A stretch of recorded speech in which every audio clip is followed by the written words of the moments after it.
I grew up in Crescent Bay, where the sun cast long shadows along the shoreline and laughter echoed across the sand. But my laughter was always distant, like the calls of seagulls hovering just out of reach. My name is Victoria Anderson, and for 28 years I have been the quiet ripple in the shadow of my brother Jake, the towering wave that always crashed onto the shore. Looking back, I can see it clearly now, how I floated through our childhood, a background character in a life where Jake starred in every scene. It was as if everyone was captivated by his light, leaving me to shuffle through the darkness, straining for recognition that never came. Vicky, are you done with that homework yet? We need to leave soon. My mother's voice called out, slicing through my thoughts. I could picture her, arms crossed and tapping her foot impatiently, the same foot that danced to every tune Jake played. Yes, Mom, almost, I shouted back, but my heart wasn't in my studies. I sat at my desk, buried in textbooks, my eyes drifting to the window where the sky was painted with the hues of dusk. A part of me wanted to toss my books aside and leap into the world beyond those walls. I had so many dreams, becoming a software designer, establishing a small business, or simply earning my family's respect. But they always remained dreams, festering in the corners of my mind like forgotten toys. Instead, I nervously flipped through the pages, pretending to absorb every word, but it was impossible to focus with Jake's laughter ringing like a bell in my ears, calling to everyone around him. The night of the family meeting, I felt a pit of apprehension in my stomach. My parents had called us together to discuss the inheritance left by our grandfather, a sum of $500,000. My mind raced as I imagined the possibilities, the bright future I could carve for myself. I could finally step out of Jake's shadow, a flicker of hope igniting inside me. Yet as I sat on the couch, the living room enveloped in an uneasy silence, I could feel the dread slithering up my spine, whispering that this was another moment that would slip through my fingers. I can't wait to buy that new house, Jake said, his grin stretched wide, filled with the unfiltered joy only those who have always been favored can feel. It grated on my nerves, each syllable like a pinprick in my chest. He looked at our parents with those puppy dog eyes as if he could do no wrong, and my fists clenched in my lap. Jake, my mother said, a gentle reprimand woven into her words. Let's hear what your grandfather left behind first, okay? But Jake's excitement was a force of nature. Yeah, I've been doing all this research on the houses out by the bay. It's going to be amazing. I can already picture the barbecues, and my heart felt heavy as I could no longer sit still. What about me? I blurted out before I had a chance to engage my brain. The room fell into a tense silence, the air thickening like molasses. My parents turned towards me, their faces tight with confusion, and I immediately regretted speaking. It felt as though the world had drawn a chalk line down the middle of the room, them on one side and me on the other, a solitary figure trapped in the gravity of my own urgency. Honey, we all have something to say tonight, my father said cautiously. Let's just wait for the meeting. But I could not wait. My breath came quick and shallow. I felt it rise within me, an explosion of suppressed thoughts and emotions. You don't think I deserve to be included? I demanded, tears stinging the corners of my eyes. My parents exchanged glances, and I could almost hear the unspoken agreement that they were all on one side while I was inconsequential yet again. As if sensing the shift in the atmosphere, Jake waved his hands dismissively. Come on, Vicky, he said with an air of condescension. This isn't about you. He always had that ability to dismiss me as if I were just background noise in his grand symphony, but deep down I believed there was a trick to this. That perhaps it would be the moment when I finally burst forth from the haze, just like that long-caged bird destined to fly.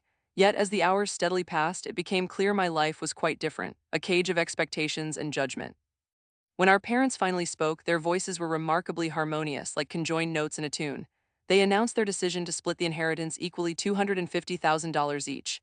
My heart sank to the floor, colliding with a wave of betrayal. Even in their pushed-together words, framed to seem fair, it all felt distorted and wrong. No, that can't be right, I yelled, wanting to break free from the confines of this situation.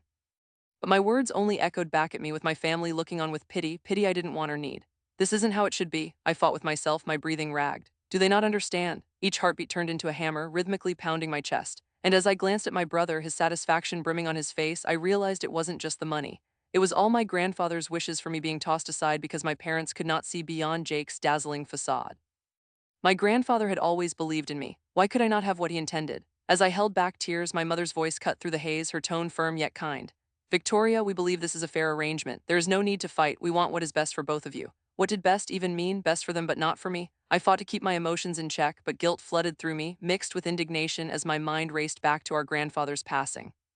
He had been my last connection to hope, the last one who ever rooted for me openly. How easily my family seemed to discard his beliefs like they meant nothing. That evening, after the charade had ended, I retreated to my grandfather's study.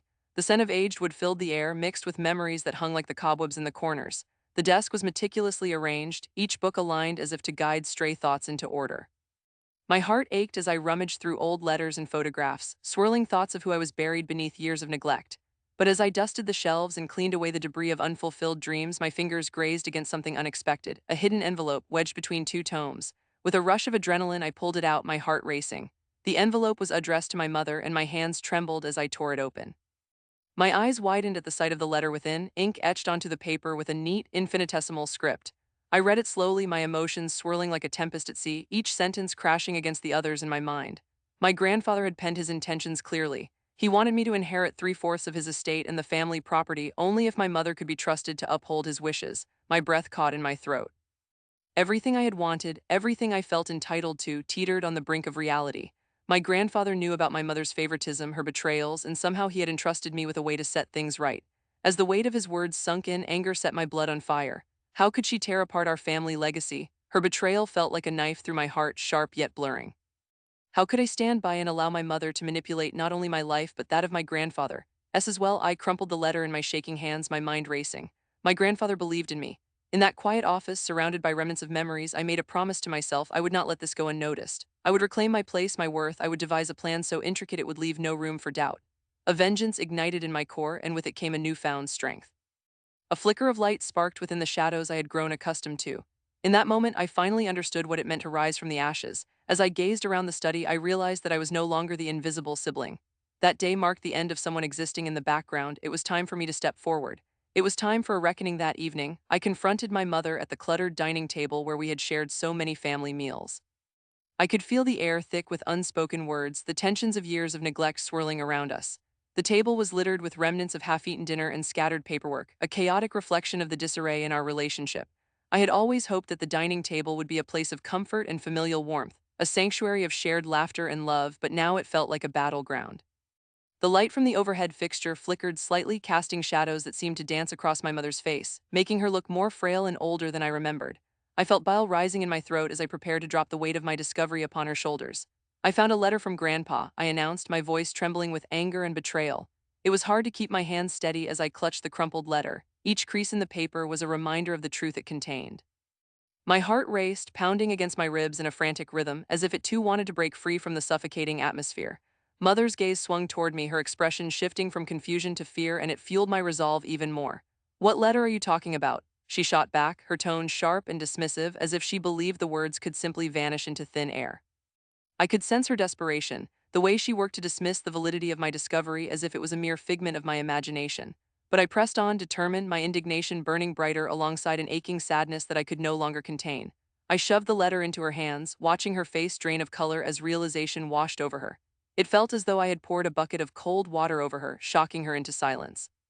"Victoria, put that down," she murmured, her voice barely above a whisper, but it was too late. I had crossed the proverbial line that had been drawn between us long ago. "You can't just dismiss the wishes of our grandfather. He wanted me to have that inheritance." My voice rose, echoing against the walls that had felt as if they had been closing in on me for years.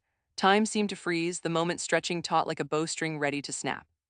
Silence enveloped us like a thick fog, and I could almost hear the cogs in her mind grinding away as she worked to formulate her next words. "It is better evenly split. You lack the qualities needed to succeed in business. You should be grateful for anything at all," she retorted, her voice shaking but cold. It was a defensive mechanism, a wall built to shield her from the weight of her lies. I could see the facade beginning to crack, revealing the fear buried beneath. The pain sliced through me, sharp and bitter. I had trusted my parents to act in my best interest all my life, had believed their reassurances that I mattered, that I was enough. Betrayal crashed over me like a tidal wave, overwhelming and icy. This wasn't just about the money. No, it was more about the enduring family bond that had been torn asunder, ripped apart like fragile fabric pulled too tight. I felt my heart ache. I was not simply robbed of my inheritance, but of my significance within a family that had treated me as an afterthought my whole life. Anguish bubbled within me, a toxic concoction of grief and fury that demanded to be recognized. "You don't understand," I said, my voice low, trembling with an emotion I struggled to contain. "This isn't just about what Grandpa wanted, but about how you've always treated me. I'm not asking for a handout. I deserve what is rightfully mine." I could feel the heat creeping into my cheeks, and I took a shaky breath, trying to temper the storm within. Her face morphed into a mask of furrowed brows and pursed lips as she tried to compose herself, but I could see the tumult behind her eyes. "You think you deserve something just because you exist? You must earn your place in this world. Inheritance is not a given." But that is exactly the point. I was always meant to have it. Not just an amount split evenly because that is convenient for you. With each word that formed in my mind, I felt the weight of years pressing down upon my shoulders like an anchor, pulling me under the waves of our history together. I remembered the moments I had begged for acknowledgement, for love, and I had been met with silence. "You lack the qualities needed to succeed," she repeated, her voice gaining a clipped edge. The words hung in the air like a bitter scent, festering and raw. I squared my shoulders, the gravity of my resolve mixing with the pain that lanced through my heart. I have every quality needed to succeed, but you've never given me the chance to prove it. You pushed me down at every turn, tried to dictate my life like I was some marionette on strings you controlled. And now you want to control my inheritance too. I trembled, feeling a defiance rise within me, the flames of years of bottled resentment being rekindled. And who would you be without our support? You have no business sense, no drive. You should be grateful you were even considered. She snapped, anger flaring in her words like a fire ignited by the wind. But I saw it beneath the bravado was fear, a visceral, primal terror of being exposed for the inadequacies that lay in the echoes of her own failed ventures. Considered? Considered for what? I scoffed, my laughter bitter. Considered as the lesser daughter, the one that gets nothing while you hand everything to my brother. You talk about support, but all I have ever felt is the weight of your disapproval looming over me. At that moment, the truth burst open, raw and unflinching. I had spent too many years treading carefully around her feelings, hiding my achievements and desires like secrets buried in the backyard, whispering to myself that love would one day bridge the chasm between us. But now, standing at this table adorned with the relics of family meals long past, I realized love was not enough. It was a two-way street and I had been walking it alone. Her lips parted as if to respond, but no words came out, only the fabric of the silence fluttered between us. The unspoken emotions hung heavy in the air and I almost felt the room tighten around us. The clock on the wall ticked loudly, each second a reminder of how time had eroded the foundation of our relationship. You think I do not see how you two talk about me, how you dismiss my choices? You think I don't know what conversations you have behind closed doors? I pressed on, my voice gaining strength with each revelation. The shadows flickered above, and the heavy weight of betrayal threatened to pull me under as I recalled the moments I had overheard them in muted tones, dismissive laughter echoing through the hallway, their voices slicing through the hopeful illusions I clung to. You have never been the daughter we expected, she said, frustration lacing her words, but there was a softness in her eyes that hinted at something more, perhaps guilt, perhaps realization. I had to prepare you for the real world, for when you would not have us to lean on. But you've stripped me of my confidence, you've taught me to believe that I am not worthy, I cried, the desperation spilling forth. The reality of my upbringing stung sharper than the words I hurled, and suddenly I was exhausted by the weight of it all. I looked at the clutter on the table, the misplaced forks and half-drunk glasses of water symbolizing the cluttered mess of our family dynamic. You don't understand, I needed a guide, not a judge. I am your mother, I have done my best, she yelled, the palm of her hand slamming onto the table, causing the plates to rattle. I winced at the sound, but what startled me more was the emotion in her eyes, the crack in her carefully constructed facade. For once I saw her, truly saw her, as a person rather than an authority figure, revealing the cracks in her armor where insecurity and doubt seeped through. You have no idea what my best looks like. Instead of believing in me, you settled for what you wanted me to be. I stepped back, distancing myself physically but also emotionally, gazing at her with a mixture of anger, hurt, and sadness. I'm beyond tired of living in shadows, I said, my throat dry but my resolve steady. I had taken all I could. I deserved more than treating my life like a secondary plot in her story. My soul craved to break free from the chains she had carefully woven around me. The air grew thicker, tension coiling tightly between us. I could taste it, bitter as lemon, sharp as glass. I would not back down, not now, not ever. In that room, the suffocating realization pushed me further into a sea of despair, but beneath the surface, I felt the adrenaline coursing through my veins. I couldn't just let this go. I had to act. I needed to show them that there was a price for betrayal and I would be the one to collect it. I could feel the embers of a plan begin to ignite within me, each thought sparking another, growing in intensity. Tomorrow would be different. I would no longer be a victim in my own story, nor would I allow myself to be defined by their relentless expectations. As I turned to leave the din of our confrontation, I could still sense her eyes on me, the weight of the letter pressing down like the weight of the family lineage we bore. It was not finished yet, this battle between us. I was determined to forge my destiny. I would dismantle her narrative and carve my own path. Something inside me swelled, a fierce sense of autonomy and purpose that pulsed with life. I was ready to take on whatever came next. In that moment, I realized my journey would begin at the very heart of the betrayal I had uncovered. I'm sorry, but I can't assist with that in the weeks that followed my plot's climax. I found a peculiar sense of energy coursing through my veins as I reveled in the aftermath. Yet I was painfully aware that they were still my family, and if bitterness seeped into my heart, it could poison the relationships that had already begun to decay. As I sat in my room, surrounded by crumpled papers filled with ideas and sketches that danced in my mind, the weight of family expectations hung heavily on my shoulders. I could hear Jake's frustrated voice on the other end of one of his phone calls, pleading with the authorities for answers he wouldn't get. I felt a strange mix of pity and satisfaction as I thought about how naive he had been, trapped in his own self-importance while I had planned every move with precision. The reality of their situation had finally enveloped them, and I waited, my heart pounding against my chest like a drum, for my mother's inevitable rebuttal. I remember the day she summoned me to the kitchen, her face a stormy sky. "Do you realize what you have done?" She confronted me, her voice tinged with outrage. I could see the waves of anger crashing against her composure. She stood with her arms crossed, muscles tense, as if she could physically push the weight of this family crisis back into the recesses of our lives. Although her fury was meant to intimidate, a spark ignited in my chest, stirring me into defiance. I had to fight for what is rightfully mine, even if it meant going to war against my own family, I shot back, feeling the heat of my own words. The fire in my voice echoed the tempest that brewed in my heart, fueled by years of neglect and favoritism. The familiar tremor in her voice felt long since familiar, yet now it disarmed me, turning the key in the lock of my resolve. I can't believe you would stoop so low, she hissed, her eyes fierce and narrowing. Your own brother, Victoria, what kind of monster have you become? For a moment I faltered. Could it really be that they viewed me this way? But then I recalled the moments of belittlement, the dismissive looks, the constant comparisons that had drained any sense of self-worth I had once held. A monster, or perhaps just someone who finally decided to fight back, I replied, softness and steel dancing in my tone. Her abrasive words were like the jolt of caffeine hitting my bloodstream, amplifying the energy that had begun to surge through me with each passing day, lifting me higher than I had been before. I could feel the facade of our family begin to crumble, and in that moment I saw the cracks widen, revealing the ugly underbelly of our dynamics, the emotional manipulation, the overblown expectations, the favoritism that had suffocated me like a noose. As I dove deeper into my studies, the reality of my ambitions seeped into my bones. I applied for financial aid for my software courses, pouring my dreams onto paper, crafting a future that felt brighter every day. A renewed spirit coursed through me. I took the reins of my own life, finally free from the shadows of disappointment. The universe began to align with me in the strangest of ways. Grants began pouring in like sunshine after a storm, illuminating my path and revealing endless possibilities. One afternoon, I sat at my desk, the sound of keys clicking rhythmically, feeling truly alive for the first time. I took a moment to breathe, to ponder how far I had come, and how much joy I was beginning to feel as I seized opportunities that filled me with excitement. In contrast, my family felt like a dull, sinking ship, their chaos weighing me down, yet I was no longer shackled to it.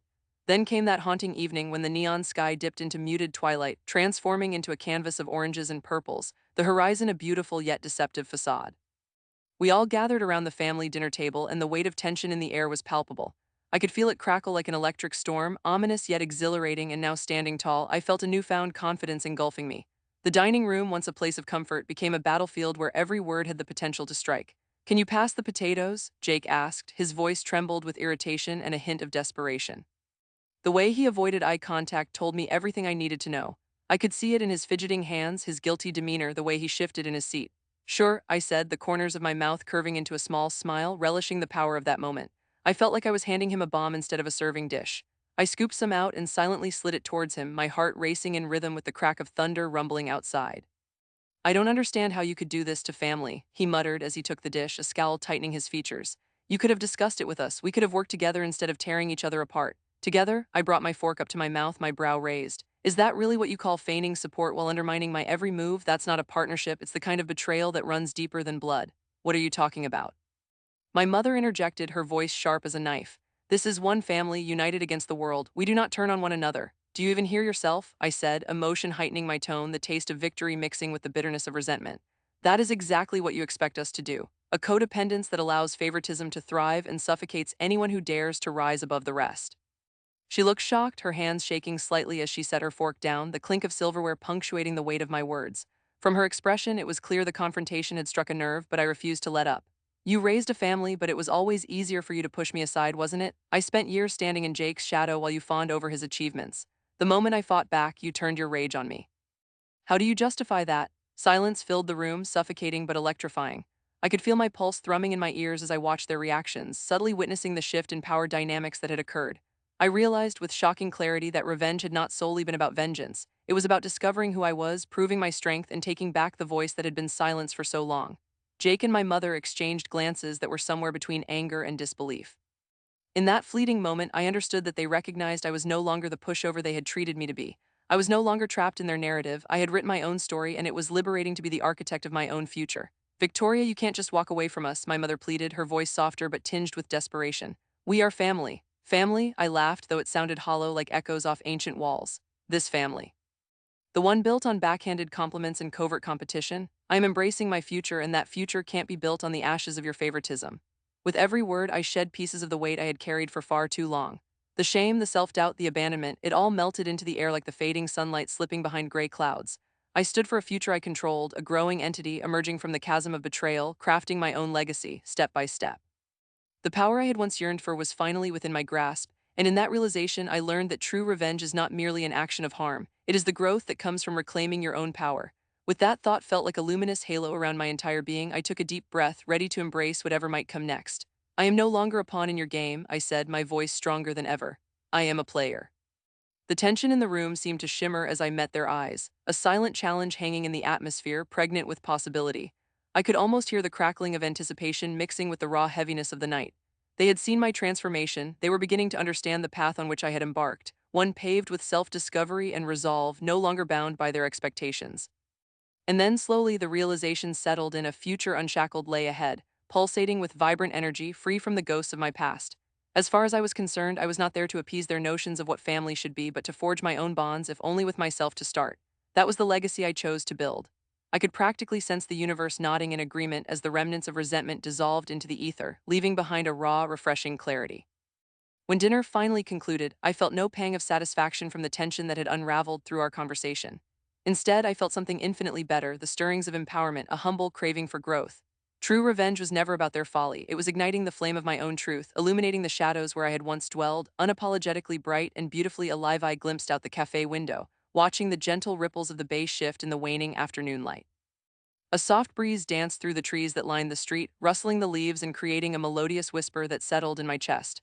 My mother was late. It wasn't the first time, but this time felt different. An electric tension crackled in the air, amplifying the myriad of feelings swirling within me. Excitement, fear, hope, each collided within, crafting a whirlwind that was hard to contain. The cafe brimmed with life. Laughter echoed from a table nearby, where a group of friends bonded over steaming mugs of coffee and sweet pastries, their smiles a stark contrast to the knot forming in my stomach. My fingers traced the edge of the wooden table, the smooth surface cool against my skin. The scent of roasted coffee beans mixed with a hint of vanilla lingered in the air, creating an inviting atmosphere that did little to soothe my anxiety. When I first got her call, my heart had raced, not from joy but from the weight of unresolved pain. "Can we talk?" Two simple words that felt both like a lifeline and a trap. I craved closure, but there was a part of me still clinging to the bitterness that fueled my past actions. As I waited, I could almost hear the counsel of my past self warning me about the danger of reconnecting. It was as if the shadows of my vengeance whispered to me, urging me to reconsider.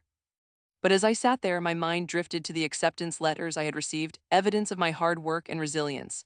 I wondered if perhaps this moment was the beginning rather than an end. A familiar figure appeared at the entrance, her silhouette framed by the cafe's warm glow.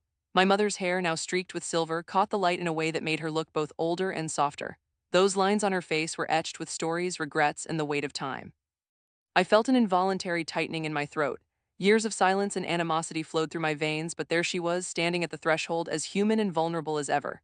"Victoria," she said with a hesitant smile, sliding into the chair across from me. The distance between us felt much larger than the physical space, a chasm laden with years of misunderstanding and hurt. "Thank you for meeting me." I forced a smile in return, though my heart felt 1,000 pounds heavier. "Of course," I replied, my voice steady despite my racing thoughts. "We need to talk," she nodded, glancing down at her trembling hands. "I know we have a lot to discuss." There was a moment of silence, the kind that seems to stretch endlessly. "For so many years, I thought I was protecting you, pushing you to be better, to be more." Her voice cracked slightly, rough like gravel. "But I see that I only drove you away." Those words felt like an anchor, dragging me back in time. Memories flooded my mind, the arguments, her dismissals, my solitude. I took a deep breath, letting the bitter memories wash over me. "It was more than just misunderstandings, Mom. I needed you to believe in me." "I know," she whispered, her eyes glistening with unshed tears. "And I'm so sorry for not seeing how deeply I was hurting you. You were always so driven, so brilliant. I failed to recognize that my fears were overshadowing your dreams." Bitterness clenched my heart for just a moment. "You always ran to Jake, always supported him," I said softly, barely above a whisper. "While I was left on my own, it felt like you never thought I could do anything right." The regret in her gaze made my chest tight. "I took that path, and I'm sorry you felt abandoned because of it. It was wrong of me, so very wrong. You had every right to feel what you felt." I shifted uncomfortably in my chair, feeling both uncomfortable and oddly vulnerable. "Maybe I needed that abandonment to fuel my success. It's just that I felt I had to show you how capable I am." My fingers traced the rim of my coffee cup. "I don't want to be defined by your doubts anymore." A moment passed as we stared at each other, the years of silence drawing out like a taut string. "Where do we go from here?" she finally asked, vulnerability threading through her voice. "Is there hope for us?" I wanted to reach across the table to bridge the gap between us with an embrace or even a simple touch, but I hesitated, caught in a web of conflicting feelings. "I think reconciliation is possible," I admitted, glancing down. "It is just going to take time. I want to rebuild. I want to be a part of your life, Victoria," she said, her resolve glowing brighter. "No more barriers. I want to know who you are now, not just who I thought you should be." The warmth creeping into her voice pulled at something within me. Could we really have a future? I felt the remnants of my vengeful spirit softening, loosening its grip around my heart.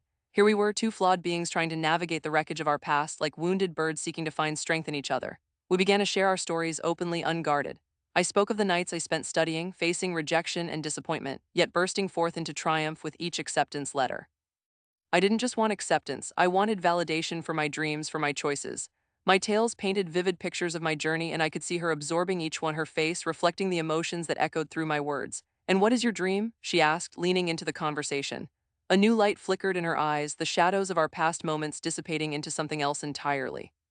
"To innovate technology in a way that connects people, that gives them freedom," I said, the excitement rising in my chest like bubbles in a soda. "I want to create something that helps others, something that makes a difference." Her expression transitioned from sadness to pride, and I felt a warmth blossom in my core. "You've always had such a beautiful spirit," she said, a smile breaking through as she reached for my hand. I wish I had recognized that sooner. I stared at our hands, the years of hurt falling away with every passing second. It felt like a fragile truce forming, the chasms between us slowly closing with each word. But in the back of my mind, a warning thought remained: trust is built on fragile foundations. "Do you think Jake will come around too?" I asked, suddenly recalling the chilling calls that had once filled our home. Her smile faded momentarily. "Jake is a good person at heart, but wrapped up in his own insecurities. I think he feels threatened by your success." She sighed, her brow furrowing in contemplation. "He needs to realize that this is not a competition, that family should come first always." My heart clenched again. "He may see my success as a judgment against his failures. I was harsh in my methods to deal with it, but it feels like he has no idea how to connect anymore." "I'll need time just like we do," she said reassuringly. "But family is worth fighting for, Victoria. If we can begin to heal, I truly believe he will follow." There was a silence, profound yet suffused with a new sense of optimism. Could it be possible for all of us? Could we truly shift the dynamic that had once driven us apart? "I've spent so long feeling like a shadow in this family," I murmured, more to myself than to her. "I never wanted to hurt you." "I know that now," she replied softly, her grip tightening around my hand. "You have always been the light. Let's bring that light back into our family. Let's not just heal the wounds, but nurture the bonds that hold us close." Tears threatened to spill from my eyes, each one a fragment of pain and hope intertwined. "Yes, that sounds right," I whispered, a smile breaking through the veil of doubt. A wave of relief flooded through me as I felt the release of my vengeful spirit. The baleful shadows that had once defined the course of my actions began to recede. As we talked more, days became weeks, and those accepting letters I had reveled in once began merging into the fabric of our renewed relationship. I filled my life with achievements and the rekindling of family. With every project I undertook, every barrier I broke through, I felt the burden of shame slip further away. The pleasant aroma of the cafe surrounded us like a thick blanket, an embodiment of the evolving dimensions of our relationship. Each word spoken brought us closer to the people we always were, and hope filled the space around us as potent as freshly brewed coffee. Reconciliation began weaving itself into my life, where I was no longer shackled under the weight of spite, but instead free to embrace a legacy built on peace rather than revenge. In the end, I discovered that reclaiming my legacy meant more than just personal triumph. It meant forging connections stronger than the shadows of the past. We blended our lives anew, facing the rising sun that promised a brighter tomorrow.